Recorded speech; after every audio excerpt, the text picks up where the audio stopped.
2 दिन का मुसलसल सफर तय करने के बाद आखिरकार हम मक्का मुकरमा पहुंच गए।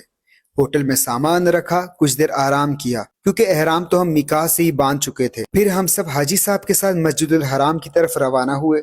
जैसे जैसे आगे बढ़ रहे थे सब कुछ नया लग रहा था। बुलंदो बाला इमारतें, क्लॉक टावर, हजारों लोग और एक अजीब सा सुकून।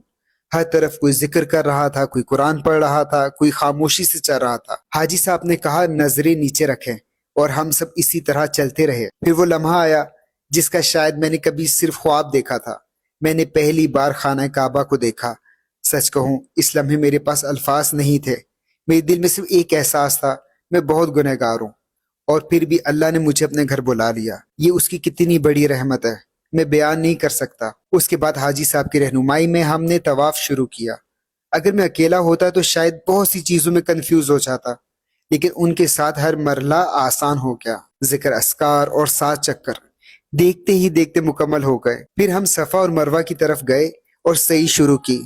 7 चक्कर, और वाकई ये अमल जिस्मानी तौर पर आसान नहीं। इस वक्त मुझे एहसास हुआ कि क्यों लोग दुआ करते हैं कि या अल्लाह मेरी सही आसान फरमा। जब सही मुकम्मल हुई तो ऐसा लगा जैसे जिस्म पूरी तरह थक चुका हो, लेकिन दिल पहले से ज्यादा हल्का था। उसके बाद मैंने अपने सर के तमाम बाल मुंडवा दिए और मेरा पहला उम्रा मुकम्मल हो गया। फिर हम सब इकट्ठा खाना खाने चले गए और आखिर में वापस होटल आकर आराम किया।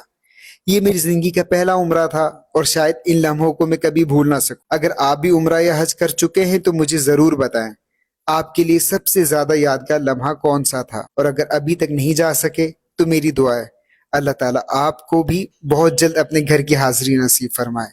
आमीन।